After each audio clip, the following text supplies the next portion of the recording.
chers élèves, dans le cadre du soutien pédagogique à distance, je suis très heureux de vous présenter cette leçon de grammaire dans laquelle on va enrichir, consolider nos acquis précédentes relatifs à la phrase impérative.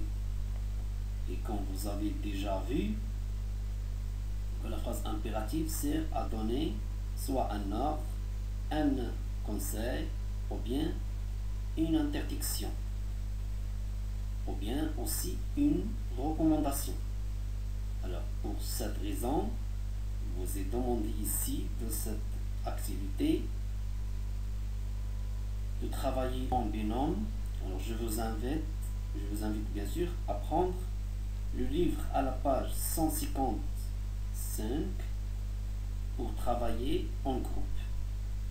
Dans cette consigne, vous est demandé d'adresser à chaque usagère de la route dans chaque image soit un ordre ou un conseil ou une interdiction.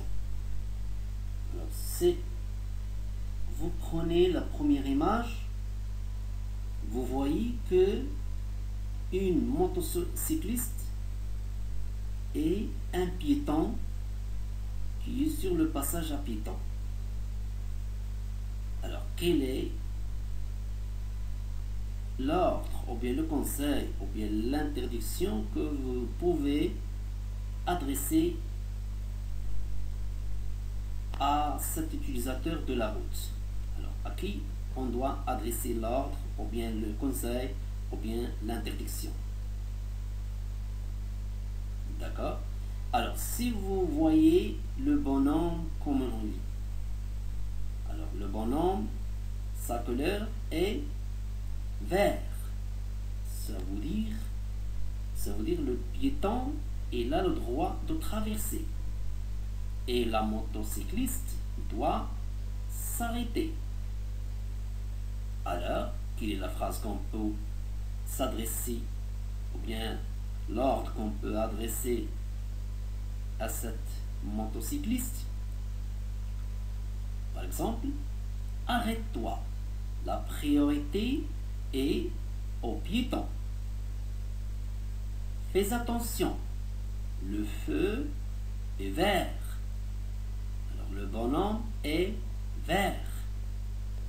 Attends et laissez le piéton passer. Il a le droit. C'est pour la première image.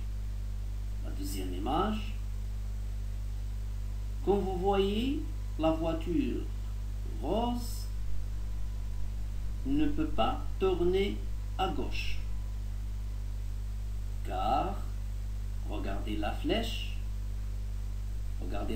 elle est rouge. Ça veut dire c'est la flèche de l'interdiction. C'est la voiture jaune qui doit continuer, d'accord? Mais la voiture rose doit s'arrêter. Pour permettre à la voiture jaune de continuer sa route. Alors la phrase, ou bien l'ordre, ou bien le conseil, ou bien l'interdiction que je dois poser, ou bien que je dois formuler: attention, il est interdit de tourner à gauche. Attention, il est interdit de tourner à gauche en ce moment, parce que à la droite, il y a une voiture jaune. Oui, ou bien aussi, on peut dire: il faut passer après la voiture jaune. Il faut passer après la voiture jaune. D'accord? Pour la phrase, ou bien l'image C, l'image 3, la troisième image. Alors, comme vous voyez, l'automobiliste de la voiture jaune ne doit pas traverser, car il y a le tramway. Et comme vous savez, le tramway est un transport public. Alors, qui doit passer le premier?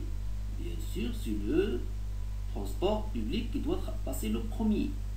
Alors là, l'ordre que je peux poser, attention, arrête-toi, c'est le transport public qui doit passer le premier.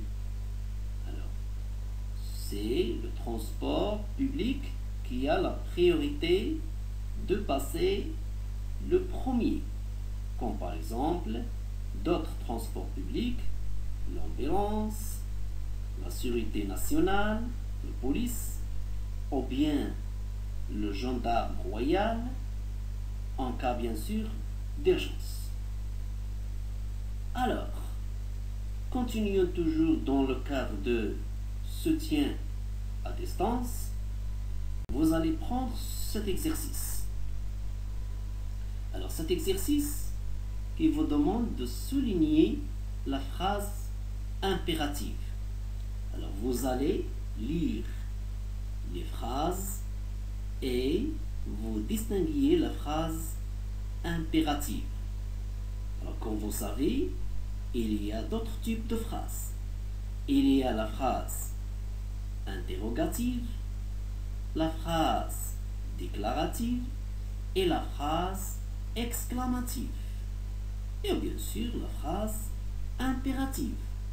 Alors, il ne faut jamais oublier, comme on a déjà vu, que dans la phrase impérative, le verbe est toujours conjugué à l'impératif. Le verbe est toujours conjugué à l'impératif. Alors bien sûr, on a déjà vu comment conjuguer le verbe du premier et du deuxième groupe à l'impératif. Alors, dans ces phrases, même si vous allez trouver des verbes de troisième groupe, mais on l'utilise, ce sont des verbes usuels, on les utilise toujours. Alors, pour la première phrase, prenez vos livres à la page 158 et lisez le texte. Et lisez le texte. Très bien. Alors, si vous regardez ici le verbe, prenez le verbe maintenant. Alors, le verbe c'est prenez. Alors, prenez. Alors, quel est son infinitif? Alors, l'infinitif c'est prendre. Alors, le verbe c'est le verbe prendre. Très bien. Alors, le verbe prendre à l'impératif, c'est prenez vos livres à la page 158 et lisez le texte. C'est le verbe lire à l'impératif. Alors, c'est une phrase impérative. La phrase B. La phrase B, s'il vous plaît, où se trouve l'administration? S'il vous plaît, où se trouve l'administration? Très bien. Alors, comme vous voyez, cette phrase, elle est sous forme d'une question. Alors, il y a ici une question. Alors, regardez qu'est-ce qu'on trouve à la fin de la phrase. Bien sûr, on trouve un point d'interrogation. Alors, il s'agit d'une phrase interrogative. Une phrase interrogative. Alors, la phrase C. On lit, il est interdit de jouer sur le trottoir. Il est interdit de jouer sur le trottoir. Alors, est-ce qu'on peut jouer sur le trottoir? Bien sûr que non. On ne peut pas jouer sur le trottoir. Car on va déranger les gens. On va pas jouer sur le trottoir. On peut jouer dans du terrain de football ou bien du terrain de quartier, etc. Alors c'est une phrase impérative. On va la souligner. La phrase D. La phrase D, elle fait chaud. Tu dois boire beaucoup d'eau.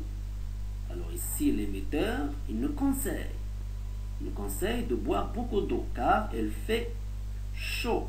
Car il fait chaud. C'est une phrase impérative. La phrase E. Tu sais, le coronavirus est dangereux. Tu dois rester à la maison. Alors, est-ce qu'on peut sortir de la maison? Non, on doit rester à la maison, car il y a le coronavirus. Il est très dangereux. Alors, c'est une phrase impérative. La dernière phrase, ma mère est allée chez le médecin car elle est malade. Alors, cette phrase, il nous donne une information que la maman est malade et qu'elle est allée chez le médecin pour s'assurer sur sa santé. Alors, pour faire une visite chez le médecin. Alors, c'est une phrase déclarative.